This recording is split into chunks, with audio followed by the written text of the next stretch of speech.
Good evening and welcome to BizNews. I'm Elizabeth Lee together with Tony Lopez. Good evening, Ben. Tonight we're going to talk about the consulting business with our guest for this evening, the President and CEO of Primex. It stands for Pacific Rim Innovation and Management Exponents, Inc.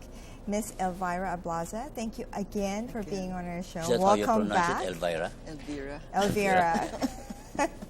And Joey Leviste, who is the chairman of Primex. Thanks for being on our show He's also once again. a mining tycoon. Yeah. And we'll talk about mining later. But first, congratulations, Elvira, for the 25th anniversary of Primex. Silver anniversary. Yes, Congratulations. thank you very much. Congratulations. Tell us a little bit about Primex. Very few consulting firms last that long, no? A quarter century. Yeah. And that you're 100% Filipino 100% owned also. Yes. And number one in its field. No? Well, first of all, before I respond to your question, thank you very much, Tony and Beth, Yeah. for this invitation. And Tony, thank you for being at our party last August 7. Beth could not make it because of the traffic. I understand. But I came very late also because of traffic. Yes. Anyway, Primex is a 100% Filipino-owned consulting firm. We have been in business for the last 25 years, as you know, and we work mainly with development partners, particularly the Asian Development Bank, World Bank, USAID, JICA. We have done some work for the European Commission and the major UN agencies. So with Joey, we established Primex on August 7, 1989, and since then we have been able to establish ourselves as a premier consulting firm. As I mentioned to you earlier, we are, I think, the only 100% Philippine consulting firm that has worked in 30 developing countries in the Asia-Pacific region. Elvira, what's the leading edge of Primex? What makes it above the others? Well, we would like to think that it is the quality of our service. Quality, yeah.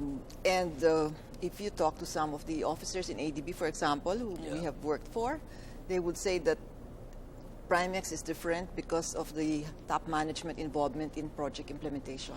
Yeah. I just want to give you a very recent example. We are designing a lower secondary education project in Vietnam for the Asian Development Bank. And the officer whom we are working with just said during our last workshop that this is the only company that she has worked with in the past that has senior level management being directly involved in supervising and managing the projects. Meaning to say Very you just hands-on. don't send a guy management engineering from Ateneo fresh out of college and going to Vietnam. No? So I think it's so it's a commitment of the management, the dedication, the dedication of the staff, which we try to inculcate among everyone in the staff of Primex. Si Joey naman, what was in your mind when you put up Primex together with Elvira?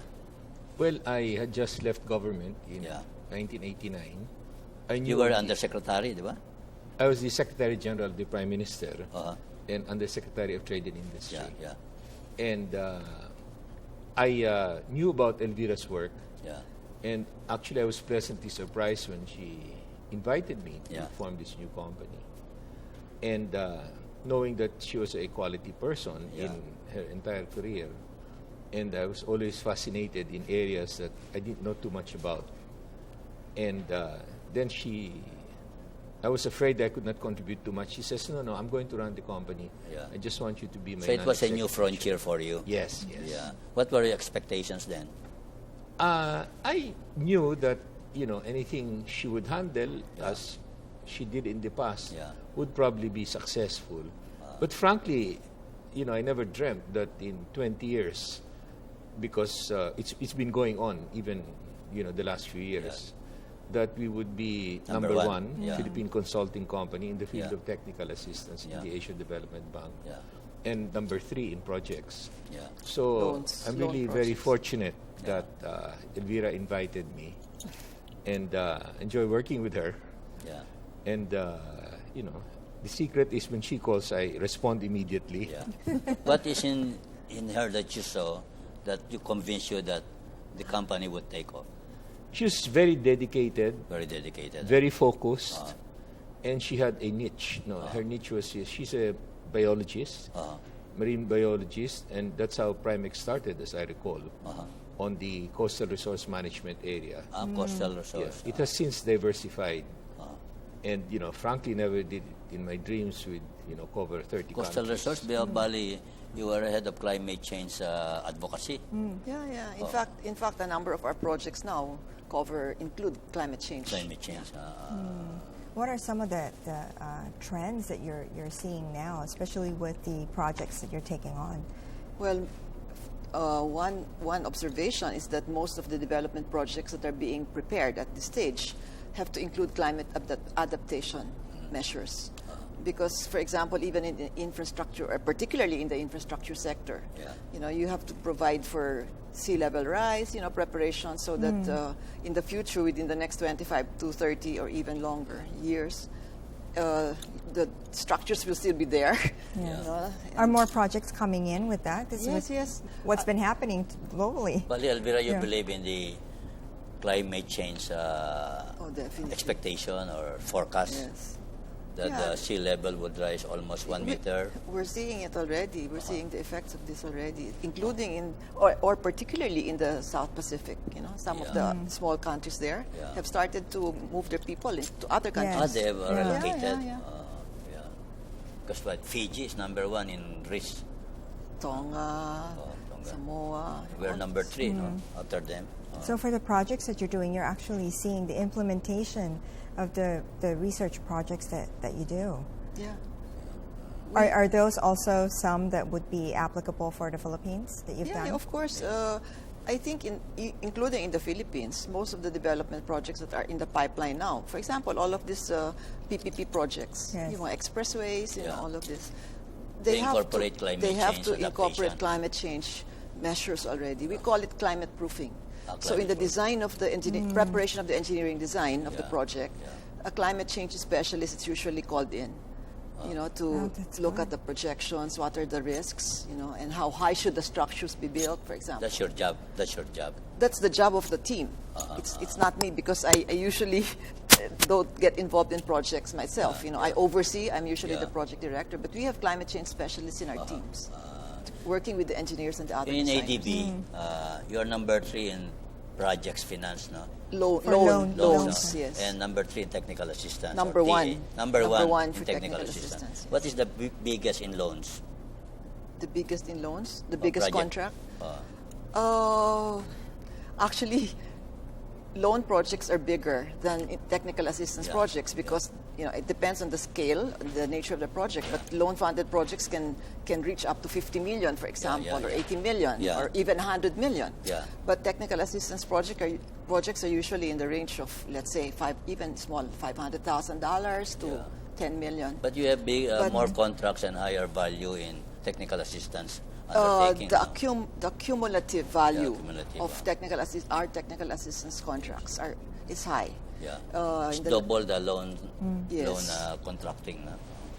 All right, we're going to continue this discussion. We'll be right back. You're watching BizNews.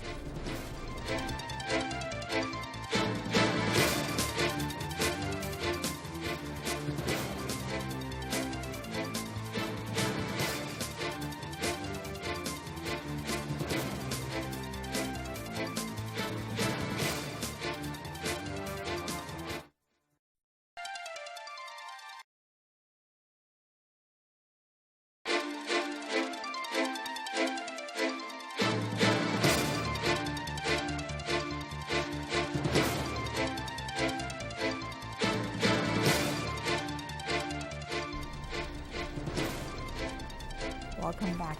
Elvira, the research and projects that Primex does has a lot of impact on the countries and the people that you actually serve. What are some of the most memorable ones that you can share with us? Okay.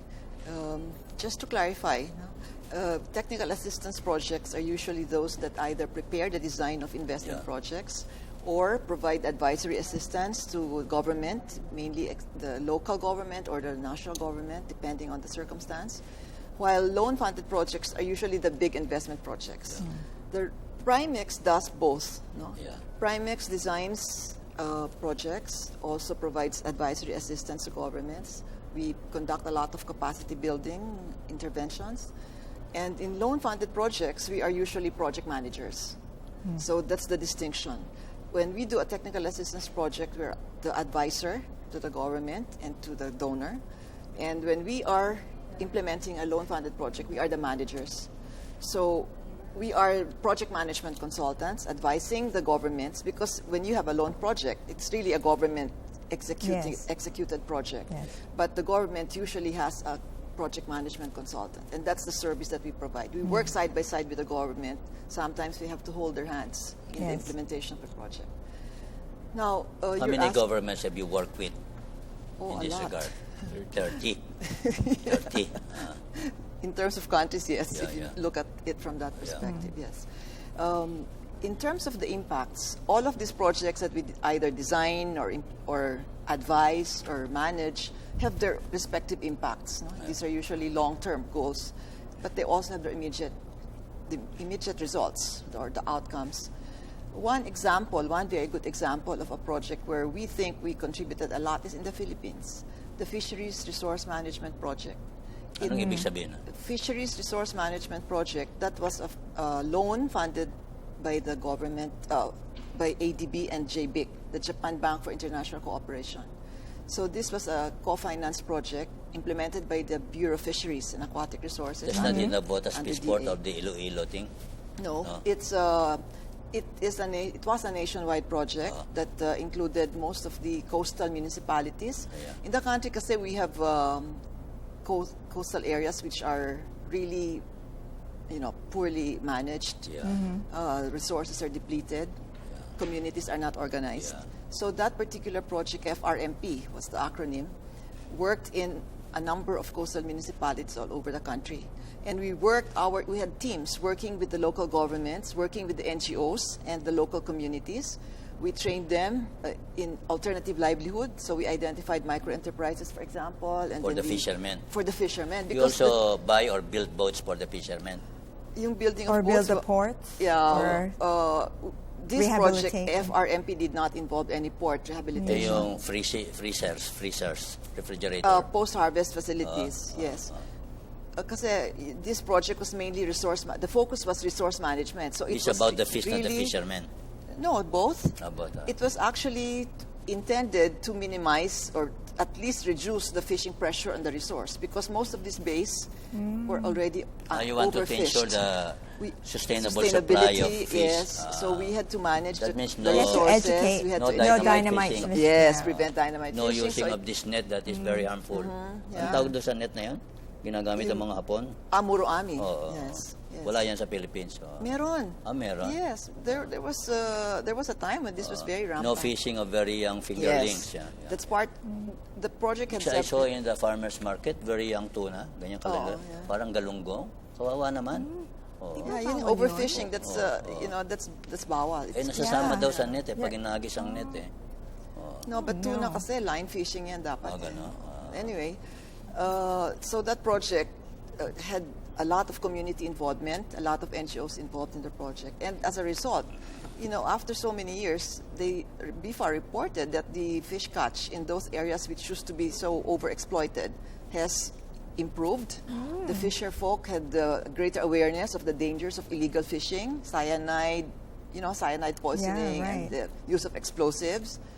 So, I think that's one of the most memorable project experiences that we had. We were able Bakit? to assist. Kasi nga, first of all, the level of awareness of the LGUs and the communities. People before this project were not aware that if you just continue exploiting the resources, you will You're not gonna have ultimately... any. Mahirap yan kasi you ultimately deplete the the resources. Philippines has the third longest coastline in Coastline, the yeah. world, no? Bigger than the United States. So, and illegal fishing was so rampant. The use of dynamite fishing, and cyanide poisoning. And the local government units, because of the fisheries code, which actually decentralized, the regulation to Sila the local nagbibigay ng governments. licensing? Local governments kasi yan because sa fishing kasi you have the coastal, and then you have the offshore, the nearshore and the offshore. Offshore, kasama Offshore- din sa LGU o sa No. national? Kaya nga, I was sad to say that Yeah. the regulation of fishing or fisheries is delegated to the local governments Yeah. by the Bureau for the nearshore fisheries. Yeah. And for the offshore fisheries, it's still BIFAR. Yeah. Kasi yun yung offshore, malalaki commercial fishing. Right. So but most of the fisheries is really near shore. So you had to get the local governments involved in the regulation of the You fisheries. had to do this nationwide. How many Yes. LGUs did you have to deal with? Oh my God. Ang hirap kausap niya mga Yeah. LGU. Yeah. Yeah. And we adopted the bay-wide approach. So for example, Calawag Bay. Yeah. So Where is Calawag Bay? Quezon. Okay, so no. So we worked along bays. So we had Carigara Bay in Leyte, for example. Yun. So macro. Yes. And then we established Bay-wide Management Council. So we got the LGUs to talk to each other and cooperate with each other. And that's still standing right now. No, how did the that, ADB come into the picture? They provided the loan funds. The loan funds. It was a combination To empower the LGU? No. for the implementation, which included training of LGUs. You handled the implementation. Yes, we managed the implementation of that project. But we also designed it because at that time, ADB did not enforce this conflict of interest rule very, very strictly. So at the time, if you design a project and the government wants you to continue, then you could still be selected. But you had to go through the competitive bidding process. And this So- this is still, I mean, No, we're reaping the benefits Yes, of up to this now. one up to Yes, now. up to now because of the heightened consciousness on the part of the Kaya sa LGUs. environment management naman, Joey, which is your line also, how did you contribute to that kind of project? And before you answer that, we're going to cut to a short break. You're watching Biz News. We'll be right back.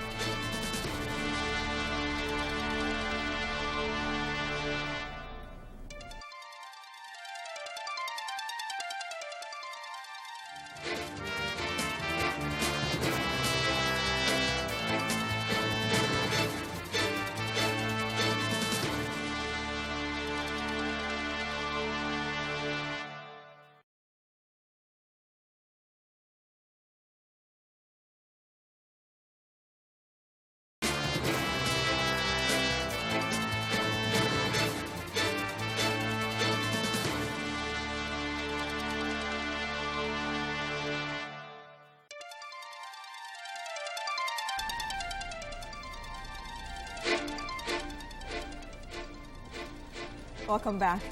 Joey, in such undertakings like the fisheries project, do you ever come in or you just pitch in when you are asked to?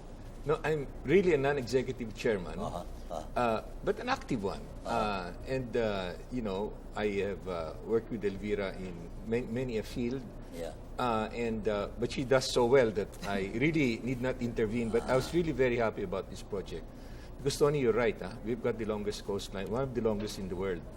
And it's good for our health. The best source of protein is fisheries. Yes. And it's relatively cheaper than beef, hogs, or chicken. Per kilo, no? Tama, So I'm very supportive of our efforts. Now, you did mention environment, and Elvira can tell you more about it. Me personally, my commitment to the environment is in reforestation. In my other life, I am the chairman of Oceana Gold Sustainable Agri-Forestry Inc., which is a subsidiary of Oceana Gold Philippines Inc. Yeah. And we are totally committed to being a green mining company because that's the only way to survive.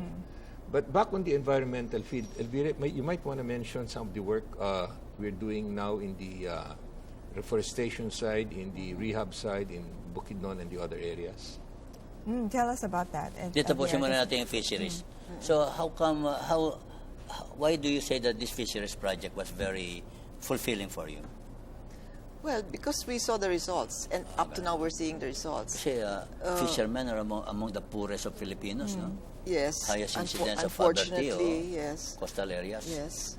But we have been able to introduce the concept of alternative livelihood for fisher folk. Anong alternative Like nila? what? Yung small Processing. micro enterprises. Yeah, you teach Daing, them how to gano'n. prepare Sardinas. sardinas, but not really simply related to the fisheries. Pwedeng other enterprises totally different. Poultry, piggery, gano'n. Oo. For example, gardening, yung vegetable gardening, or even yung mga handicraft, Baka for yung the mga wives. latak-latak ng isda, pwedeng kaning baboy, ano? O But binibili yan sa palengke. do you still have that in place, that infrastructure in place where fishermen can actually go to get trained Well, on how to become a small business? Yes, the initiative that was started under FRMP has been continued by other projects. and by the LGUs themselves. You know, this FRMP... So it's been institutionalized. This the FRMP is LGU. one of the most successful projects of ADB. Yes, it is. It was evaluated as a success. And The this was success very... rate of the ADB projects only less than 50%, di ba? You know, especially in the fishery sector. I tell you something. One of you the know, most difficult yan. Yes, the fishery sector is one of the most difficult sectors.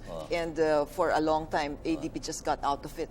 Because the success rate was very dismal. So they You gave know, up. 30% ba? Yeah, so I do not know the exact figure, Tony, but this FRMP, this particular fisheries project, was implemented starting in 1999, and it tagal ended na. in 2005, 2006. But there were other initiatives that followed. In fact, right now, we are also involved in a USAID-funded project naman. Fisheries pa din. Fisheries management. It's called EcoFish, no? Sustainable fisheries. Paano yung ecofish? It's ecosystem improved for fish, ecosystem improved for sustainable fisheries. So this one naman is implemented in a specific base in the country, and Inland yan, inland. No, bay. Bay pa rin. Coastal and marine pa din. So I think the reform kasi was started by the FRMP. It was the first ADB fisheries project that was successful after a long time. First ADB that was successful. Fisheries, fisheries project, because it's very difficult in the Philippines. I'm That's talking interesting Philippines. because many countries in Asia are archipelagos, di ba? Yes. Indonesia, Yeah, Philippines. Indonesia. We have, by the way, implemented a similar project in Indonesia. So after we designed the Philippine fisheries became the project, benchmark for yeah, Ginamit ADB yung used template. it as a template and designed a similar project in Indonesia. Kami rin ang nanalo And it sa was also bidding. very successful. It was also successful. And that Then you went to project- the Pacific countries, hindi? na? Pacific countries, ang involvement namin is not as big as... Because, first of all, in the Pacific, the projects are smaller. No? Yeah. And Oo nga, small islands. small islands, and also, you know, how it Hindi is. kamukha ng they- Indonesia and Philippines, they are giant archipelagos, Yeah. no?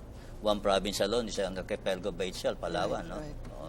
So, I think that the most important output, or the most important, for me, the most important thing that came out of that FRMP was really the institutionalization of the resource management concept, even among the local Well, it governments. was far ahead of its time, no? Yes. In terms of climate change advocacy. Yes, and nowadays, you know, for example, some of the initiatives that we did under that FRMP were mangrove rehabilitation. Yeah, mangrove, Yeah. And mangrove control rehabilitation din yan. and reforestation is an accepted climate change adaptation measure. In fact, it's a favorite, no? Yung mangroves, no? It's a natural, because you're establishing a buffer zone. Yeah, Right, mangroves, right. yeah. So, Education is key. So, ikaw naman sa Education. mining, anong relevance ang mangrove, Joey? Well, normally mining areas are up in the mountains, no? Di kasi sa Cagayan, they're right on the beach, no? Well, Black sand mining. yes. Oo. But I was talking from... As a mining leader, di ba nyo inaano yan? Well, that Sinisita? is an issue for the mining industry as itself, as the Chamber of Mines. In the case of Oceana Gold, our main area of operations is in Nueva Vizcaya, and we operate in that area, Quirino, Isabela, where we have our core sheds, and where we do some of our reforestation work. Yeah. Our next area is going to be Surigao del Norte, Yeah. and we look forward to developing another gold and copper mine. Yeah, as chairman of Primex, what is your hope or dream for Primex the next 25 years as you go to your golden anniversary? Well, first, I hope Elvira and I are still around. But seriously, and that's where I contribute. Yeah. Elvira, Ano as ba president visioning of the nyo company. the next 25 years? And when we are talking, we are planning. First, we have, put younger people in the board. We've increased our board from 5 to 7. And then we want to Fresh blood, huh? develop subsidiaries for Primex. For example, you're taking a look at the water sector. Yeah, water. So we hope to develop a Yeah. Primex company, Primex Water. We're looking at IT, Primex IT. We're looking at solar, Primex Solar. And these are the generic areas we're taking a look at. And of course, I Water is should a not good forget. front, no? Kasi I beg there's your a serious shortage Water. worldwide of water. Yes. It's the next oil, That's the no? next oil. Yes, Yeah. yes. Yeah. And we're also looking at engineering. Engineering. Tony, I'll give you a specific example. We are now looking at the DCDA project, the Green City Agreed. in Clark. we have Primex tied up with many foreign companies. In this particular case, an Australian company called Diba Cardno. may Middle East country dyan involved? Yes, the Kuwaitis have a major investment. Yeah. And so Primex is working with an Australian company called Cardno, which has strength in engineering, strength in construction. Yeah. So together we are going to bid for some of the projects that both companies are comfortable with in building the Green City in Clark. So we're going a little further outside our core. Elvira, ano bang forte talaga ng Primex? Why are you number one? Yung original question ko.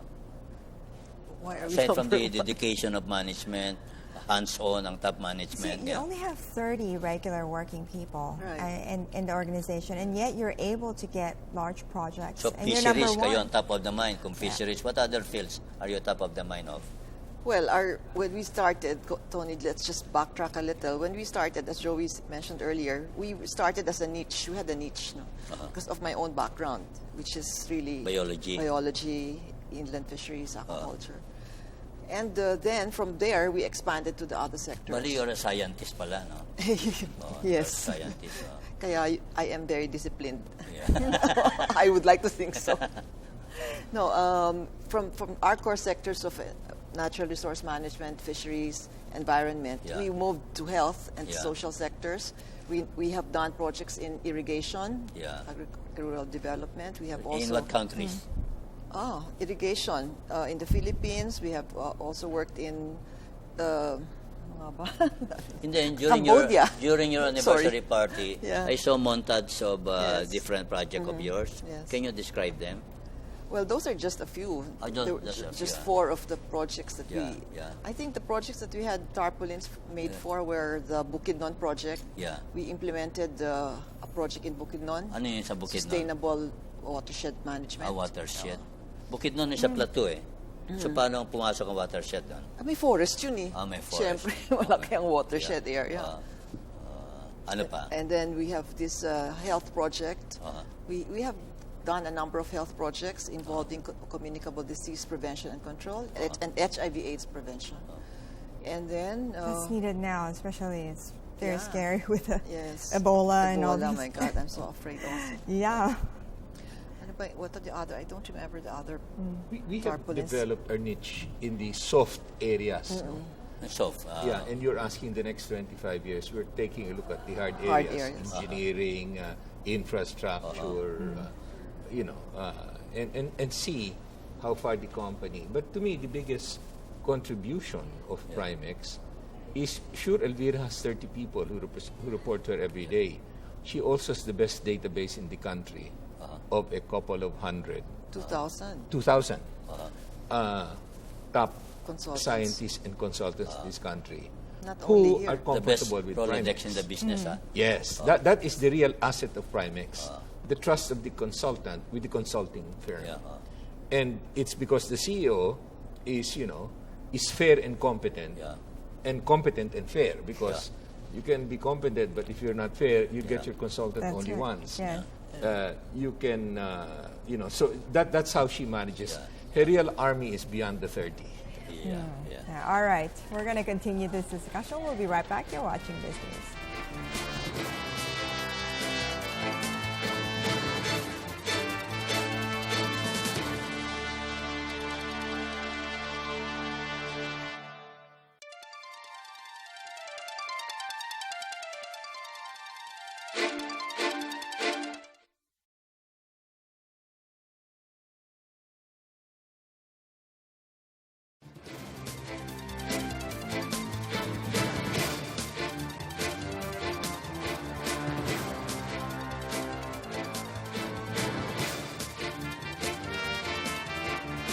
About plants and animals.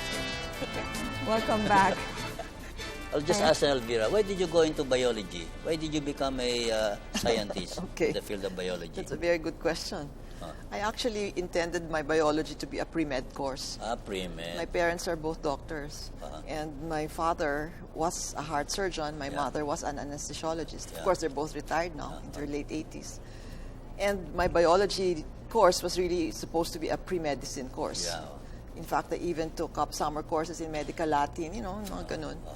But when when I was on my last year in college, I studied at the College of the Holy Spirit. Yeah. So the dean, I do not know, Joe, if you even know about this story, but the dean of the science department talked to me one day and said, I know that you want to be a doctor, but I think you would be a better teacher.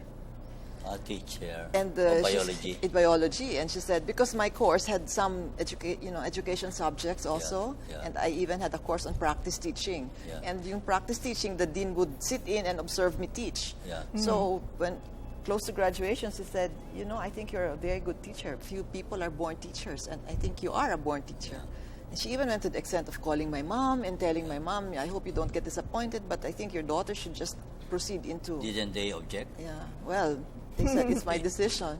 My father was so disappointed because he had my future career laid out already. But I said, okay. So in short, you said I did, yes? Yeah, in short, I did not pursue. I was already accepted to med school. But I did not pursue. I went into teaching instead. And then, of course, the dean of that science department said, you have to pursue master's studies. And I said, of course, I have to. Because when you're teaching, you have to get the higher degrees, right? Yeah. So I took my master's degree while I was studying. And then I was, when I was looking for a sponsor for my thesis, because I wanted to do a thesis involving bioenergetics at the time, and my advisor just came back from the U.S., Balik scientist at the time. He said, I have a very good topic and I want you to consider doing it. So I did research in Laguna de Bay. And I was able to get a pre-employment thesis grant from SIFDEC, Southeast Asian Fisheries Development Center. Japanese yan, no? Oh, it's major funder, Japan. But the Philippines is also a contributor. So after I finished my thesis, I got my degree. I got a job in SIFDEC. That was how I got involved in fisheries. One of the major projects of SIFDEC is the bangus, di ba? Yeah. At the time, it was really the sunrise industry, aquaculture. And SIFDEC played a very important role in developing the Philippine SIFDEC was aquaculture supposed industry. to generate, paano ba yun? Technology. Kumbaga sa plant, yung seedling ng Yeah, bangus. the hatchery. Itong whatever we know now about shrimp hatcheries, this was started, everything started in SIFDEC. But I understand Taiwan got the bangus, no? Fry fingerlings from us. Yeah, nag-export. They produce their own bangus now? Yeah. Siyempre, all the technology is disseminated, so other countries have adopted But bangus it. still one of the best fishes in the world, no? Yeah, It's so cheap, about 90 to 130 per kilo, depending on the size. As more delicious than lapu-lapu or tuna or even salmon, for that matter. Diba? No, I agree. The best part is the fat. The belly. Yeah. The belly. The bangus belly. And it can be grown inland. Yeah, and also in the fresh sea. water and in pens. Pens inland. And the price is stable most of the year. No? And I can even tell you where they serve the best bangus in Greenbelt. Saan? Chateau Restaurant. Chateau? And the best, 1771? Yeah. Plug. And the best restaurant in Rockwell, Chef Jesse. Ganun. Sarap Tapos, ng bangus sila. in connection with bangus, ba't sila may sinasabi amoy latak? Ganun? Kasi Ano ba yun because of the They algae. scare you. Huwag kang bibili niyan dito ka sa bangus Pangasinan, mga ganyan. Tapos sabihin naman ng mga Batanggenyo, maganda sarap ang bangus namin. Which really? No, the taste is just seasonal and it doesn't happen all the seasonal. time. That is because of the feed. Those bangus that are grown in Laguna de Bay, for example, diba? They feed on algae in the lake. Yung algae, there are times when they explode. There's an explosion of algal blooms. For example, you have heard of fish kills, diba? Yung fish kills na Nakaka-affect yun yun. ang taste ng bangus. Of course, kasi pag nagde-decompose na yung kinakain nila How come bangus has been identified with places like Dagupan? Yeah, because they have a very good bangus industry there. Ganun. Fish pond naman yung Dagupan, diba? So sa'yo, bali masarap? Fish pan or by the sea? Fish, pareho lang siguro Pareho Depende. lang. Wag lang yung... Sabagay, yung water ng seasons. Pangasinan enters Dagupan, no? From the sea. Bangus kasi can grow in most of the time in brackish water areas. No? Yung sa Laguna de Bay... Brackish parang may putik, ano? Hindi naman. Brackish is a mixture of salt and fresh. Fresh. No? So, yung sa Laguna de Bay, fresh water yon. Ang nangyayari dyan sa bangus sa Laguna de Bay, they go through an acclimation period. So the fingerlings are obtained from Malabon, for example, and they are transported in brackish water. Now, during the transport, the salinity of the water is reduced little by little until they become, and then you have to let them stay in basins, in large basins, until they are totally acclimated to the fresh water. Why can we not do for other phases what we have done for bangus? Propagate it to such a degree that the pricing is very reasonable. Like lapu-lapu, ang mahal, Kasi naman, 200 to 500 per kilo. No, but that Yung has a lot to, talakitok, 300 yes, that per has a kilo, lot to mga that depends a lot on the feed. Kasi different feed. species require different modes, you And know. feed is very expensive. Yes, kasi yung mga lapu-lapu, mga carnivorous na yan eh. you have mahirap pa kainin yes, sila. bangus is herbivorous. Plants. It eats plankton, yung mga microscopic algae. So, But mas healthy pala lapu-lapu, kainin. lapu-lapu is Mas healthy carnivore. pala kainin ng bangus kaysa lapu-lapu. Ay, not necessarily, kasi Karne. the fish metabolizes the feed na. Sa iyo ba, sa biologist, ano ba pinakamasarap na isda? Bangus, lapu-lapu, tuna, salmon, talakitok, ano yan?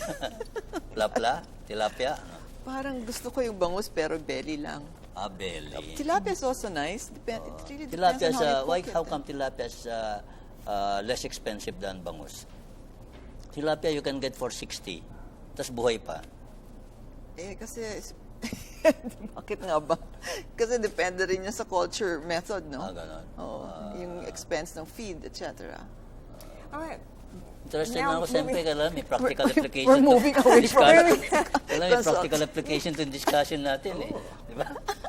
She's giving me technical assistance. Di ba? True. And technical assistance usually sa donation. Everything's knowledge. Yeah. No, but I wanted to ask Elvira and Joey, consulting work, is there more and more projects that are coming in that has to do with climate change? And also, what do we have to look forward to and avoid and be afraid of for the projects that you're actually handling with climate change? But before you answer that, also, maybe she can answer. Consulting usually you make advocacy, but are not held responsible for it. you just consult and you don't do the implementation. There you go. All right, we're going to cut to a short break. You're watching BizNews. We'll be right back.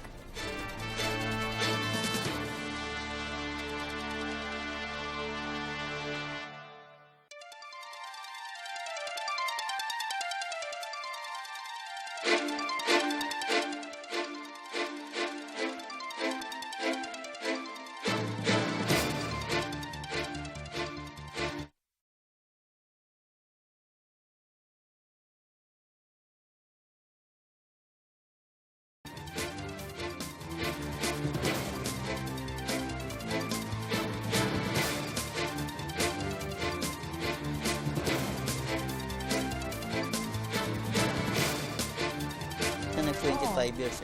So I just go to details. Welcome back. So the majority of the projects now are more into climate change. What have we to look forward to? First of all, I wanted to clarify that. No, there's a lot of interest in climate change, but that doesn't mean that all the projects are climate change related. There's still the whole gamut of projects, from social sector to health to water to infrastructure. In fact, if you look at the ADB projects, there are a lot in infrastructure development, really big infrastructure projects.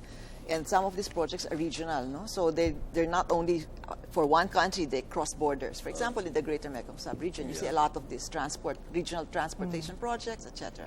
Climate change is a very important factor in the preparation of these projects nowadays. Because as I mentioned earlier, most of these projects have to be climate-proofed, meaning that when designing a project, the engineers and the designers have to forecast, up to 25 years. Will the structures still stand?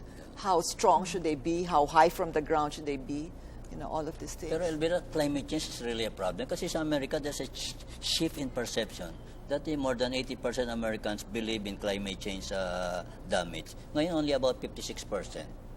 Hindi sila ganun katakot. No, but hindi ba si Obama? No, Si Obama very Obama climate change conscious because in fact, he even made a statement emission standards niya is the steepest in the world. No? Yeah, and Obama said that the U.S. should take action and but sign they the haven't Kyoto ratified Protocol and all that stuff. They haven't ratified the treaty. Yes, that's why they have to, because these developed countries are the largest contributors of carbon to the atmosphere. In absolute amounts, number one is USA and in per capita. Yes. China, number two.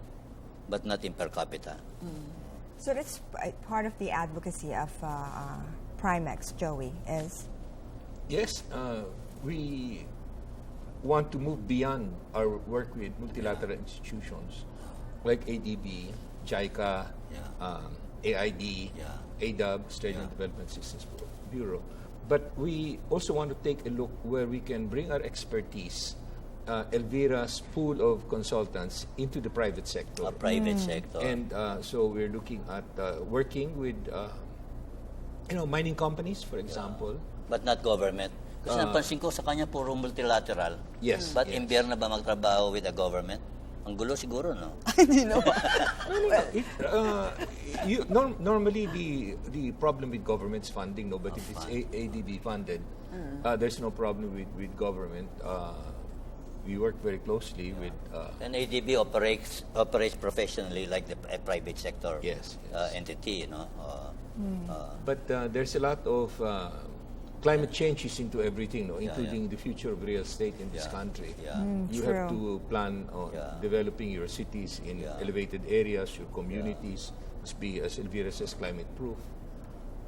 There's a difference whether you're at the higher end of CDO, Cagayan de Oro, or you're in downtown And climate CDO, change is one field where expertise are quite barren, no? Yeah, it's And not a new area. substantial, It's an emerging sector.